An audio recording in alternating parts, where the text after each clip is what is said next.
At my brother's promotion party, he raised his glass, smiled at the crowd, and said, "I'm the successful one in the family. My sister, she just cleans houses." The room laughed. Not awkward chuckles, real laughter, the kind that stings. I felt my face burn as people turned to look at me, some with sympathy, most with smug grins. I was the punchline in a room full of suits, champagne, and corporate pride. My daughter was standing across the room, holding a juice box, staring at me. She had heard it too. And then the elevator doors opened. Out walked a woman in a sleek black dress. Confident, poised, powerful. People straightened up. Some whispered her name. She scanned the room, locked eyes with me, and pointed. "Meet your new manager," she said. The laughter stopped. Just like that, the room went silent. I didn't want to go. Honestly, I stared at the invitation for a whole week before even mentioning it to my daughter. It was glossy, gold-trimmed, and screamed, "corporate celebration," the kind of thing I had no business walking into. It was for my brother, Eli. He had just been promoted to regional sales director at one of those shiny tech companies downtown. It was a big deal. Company-sponsored party. Full rooftop venue in Chicago. Catering, cocktails, and a skyline view. Our mom, of course, insisted I come. "Just be there for your brother," she said. "It's a proud moment for the family." Family. That word has never felt simple in our house. Growing up, Eli was the one everyone expected greatness from. Star athlete, top of his class, full scholarship. Even as kids, people said, "He's going places." Me? I was quieter, a little awkward. I liked helping in the kitchen, reading, organizing things.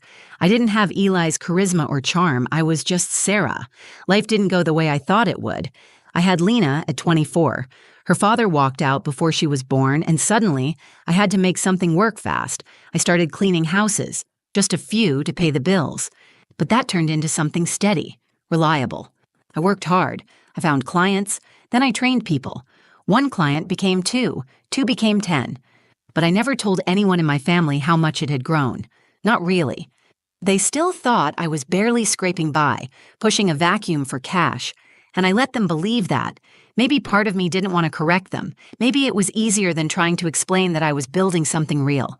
So there I was on a warm Saturday evening, standing in front of a rooftop lounge that probably cost more to rent than my monthly payroll. I wore a navy dress I'd bought secondhand but tailored myself. It fit well, but I still felt like I didn't belong. As I walked through the entrance, music played low. People clinked glasses, and every conversation sounded like a resume pitch. Eli was the center of attention, laughing, shaking hands, hugging coworkers. He wore a tailored gray suit, polished shoes, and the confident smile of someone who knew he was winning. When he saw me, he grinned, walked over, and gave me a one-armed hug. "Hey, you made it. That's surprising," he said. Surprising, not "thanks for coming," not "it means a lot," just that. Before I could say anything, our parents appeared. My mom hugged me tight. "You look beautiful," she whispered. Then more softly, "Try to be social tonight, okay?" My dad gave a nod. "Glad you came. Eli's doing really well." I smiled and nodded, even though it felt like I was shrinking. I noticed Lena standing by the buffet, dressed in a pink sundress and white sneakers, holding a juice box like a tiny adult. She smiled and waved. At least she was having fun. I stood off to the side for most of the evening, sipping a soda, smiling politely, listening to people toss around words like equity, exit strategy, and IPO. Nobody asked what I did. Nobody cared. I caught glimpses of Eli across the room. Every time he laughed, I remembered how he used to stick up for me when we were kids. But something shifted as we got older. Somewhere along the way, I became the embarrassing sibling, the one who didn't make it. Even now, he barely asked about Lena, never asked how I was doing. He just assumed things were the same. And I let him. Because tonight was his night, his party. I didn't come to make a scene. I came to be polite, supportive, keep the peace. But that night wasn't going to go the way anyone expected. Not Eli, not my parents, not even me. I had been at the party for a little over an hour, long enough to smile at strangers, avoid small talk, and keep Lena away from the wine table. The sun had started to dip behind the skyline, casting everything in gold. The breeze was perfect, the kind of night that makes the city feel like it's sparkling just for you, but not for me. I kept checking the time. waiting for a moment when it wouldn't be rude to leave. My daughter was getting tired. I had shown up, I had smiled, I had clapped. I figured I could quietly slip out without anyone noticing. That's when Eli tapped his glass. The chime cut through the crowd. Conversations paused. People turned toward him. He stood near the DJ booth, drink in hand, eyes glowing with the kind of self-assured confidence you either earn or fake really well. "Hey everyone," he said, "real quick before we get too tipsy and start dancing, I just wanted to say thank you." Polite applause. He continued, weaving in all the right buzzwords: grind, hustle, grateful, blessed. The usual. I watched from the edge, arms crossed, half listening, half hoping Lena wouldn't get bored and start pulling on my dress. "And of course," Eli said, his voice shifting to that performative charm he used at family dinners, "I want to thank my family. My parents, obviously, for everything. My dad, who taught me how to work hard. My mom, who kept me grounded. Couldn't have done it without you guys." More clapping. My mom wiped away a proud tear. "And of course," he added, pausing for effect, "my little sister, Sarah. She's here tonight, too." I looked up. My stomach turned. People followed his gaze and found me. He smiled. "She's had a different path than me. I run regional sales. She runs a cleaning service." There was a beat of silence. My jaw tensed. "She's the one in the family who makes sure the floors sparkle and the windows shine. So if anyone spills tonight, don't worry. She's got it covered." Laughter broke out. Real laughter. Full-bodied. A few people looked at me with that awkward, half-guilty sympathy. The kind that says, "I'm sorry he said that," but also, "Wow." I felt heat climb into my face. I wasn't sure what expression I was making, but I couldn't move. I felt like I was 8 years old again, being teased in front of the whole class and too stunned to speak. Eli raised his glass. "But seriously, thanks for being here, Sarah. Love you." He said it like a joke, like love was something you toss around for flavor. I glanced over at my parents. My mom looked down at her lap. My dad sipped his drink, pretending to study the skyline. And Lena, my sweet, wide-eyed Lena, was staring right at me. She had stopped chewing her cookie. The laughter died down. Eli continued on with some thank yous, but I wasn't listening anymore. The ache in my chest didn't come from what he said. It came from how natural it felt to everyone in that room. How easy it was to write me off as the girl who never made it. The sister who cleaned houses. What none of them knew, what even Eli didn't know, was that I had built something on my own terms. 14 employees, 27 regular clients, contracts with commercial spaces, real estate firms, and even a luxury gym chain. I had bookkeeping software, hiring funnels, onboarding guides, customer service standards. I had systems. I had vision. And most of all, I had earned every dollar myself. But in that room, none of that mattered, because Eli had a title and a salary and a company credit card. I suddenly couldn't breathe. I turned and stepped off the rooftop, heading toward the elevator. I needed air. I didn't cry. I didn't scream. I just pulled out my phone and called the only person who had ever treated me like more than just a cleaner. "Claudia," I said when she answered. "I know this is last minute, but are you still planning to come?" There was a pause, then her voice, steady, warm. "I'm 2 blocks away. Be there in 5. The elevator doors slid shut behind me, sealing off the sound of the party, the music, the laughter, the clinking glasses. It all became muffled, like noise from a life I wasn't invited to be part of. I stood in the hallway trying to collect myself. My heart was pounding, not from embarrassment anymore, but something else. Anger. A deep, slow burn that had been growing for years and finally found a voice. I looked at my reflection in the dark elevator glass. My dress still looked neat, my hair still held in place. I didn't look broken, but I felt cracked open. I had spent so many years playing small, keeping quiet, letting people underestimate me because it was easier than correcting them. I told myself it wasn't worth the energy, that my work spoke for itself, that real power didn't need an audience. But then I saw Lena's face. That's what changed everything. I couldn't let my daughter grow up thinking her mother was someone to laugh at. I couldn't let her believe that success only came with a title and a nameplate on a door. I pulled out my phone and texted Claudia. "Still planning to come?" She replied in seconds. "I'm downstairs. Parking now." I stared at that message for a long moment. Claudia wasn't just my wealthiest client. She was the kind of woman who didn't flinch in boardrooms, who gave firm handshakes and direct eye contact. The first day I cleaned her home, she asked me how I organized my team. She listened. She offered suggestions. Then one day, she said, "You're not just running a cleaning business, you're running a company. Start acting like it." She became my mentor, quietly, without judgment.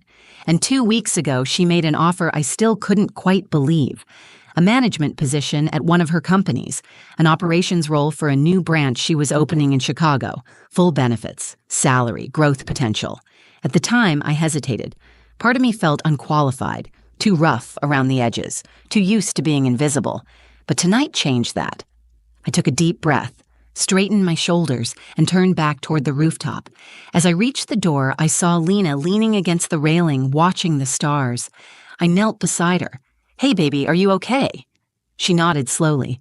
"Why did Uncle Eli say that about you?" I paused. I didn't want to lie, and I didn't want to put bitterness in her heart. Because sometimes, I said, people don't understand what others are going through, or what they've built. She looked at me. "But you work really hard." "I do," I said, smiling, "and that's what matters. But tonight, I want you to see something." She tilted her head. "What?" "Just watch." We walked back inside together. I kept my head high, not stiff, not defiant, just steady. People glanced at me as I entered, and some quickly looked away. Eli didn't notice. He was too busy talking to a small group of colleagues near the open bar. Then I saw Claudia step out of the elevator. She looked exactly like someone who could silence a room without saying a word. Her stride was smooth and confident. She wore a deep blue blazer over a simple black dress, heels clicking across the floor like punctuation marks. Heads turned. Eli glanced over, his expression flickering with recognition. He clearly didn't know why she was there, but he knew who she was. Everyone did. She was the CEO of Vantage Corporate Solutions, the firm that had recently announced a multi-million-dollar partnership with Eli's company. She smiled at a few people politely, then walked past the bar, straight toward me. People whispered. I held my breath. "Hi, Sarah," she said warmly, extending a hand. "It's good to see you." I took her hand, firm and calm. "You too. Thanks for coming." She smiled again, then turned toward the crowd. "I hope I'm not interrupting anything," she said to the room, loud enough to carry. The music dropped. Conversation stopped. And in that moment, I knew something was about to shift, something I would never forget. The room fell into a thick, unnatural silence. Claudia stood at the center, calm and collected, with all eyes on her. Eli slowly put down his drink. You could see the question forming behind his smile. What is she doing here? She didn't wait long. "I want to take just a moment," Claudia said, her voice smooth but firm, "to acknowledge someone incredibly important to our company's future." She let that sentence hang in the air just long enough to gather weight. Then she turned and pointed straight at me. "Sarah Velasquez, meet your new operations manager." Gasps rippled through the room. A few people blinked in confusion. One woman actually dropped her glass, the stem cracking against the floor. Eli stared at me, frozen, confused, then laughing like it had to be a mistake. "What?" he said with a small nervous chuckle. "Wait, Sarah." He looked at Claudia. "You sure you got the right person?" Claudia didn't flinch. "I know exactly who she is." She turned to the crowd again, smiling just enough to be disarming. "Sarah isn't just my new manager. She's a business owner, a leader. She built a cleaning company from scratch while raising a daughter on her own, 14 employees, commercial contracts, 0 investors, every dollar earned the hard way." You could hear the shift. People were no longer whispering. They were watching, curious, a little embarrassed, and some genuinely surprised. Claudia continued. "When I first met her, she came to clean my house. Within 10 minutes, I was asking her for advice. And over time, I realized I wasn't just looking at someone hardworking. I was looking at a strategist, someone who understands systems, leadership, and people better than most executives I've hired." She let that settle for a moment, then turned to me. "You earned this, and I'm proud to have you on my team." The applause started slowly, just a few scattered claps from people who recognized Claudia's authority and weren't sure what else to do. But then more joined in, not because they knew me, but because the truth had a way of silencing doubt. Clap by clap, the energy in the room shifted, and as strange as it sounds, the louder the applause grew, the smaller Eli looked. He stepped forward, trying to force a smile.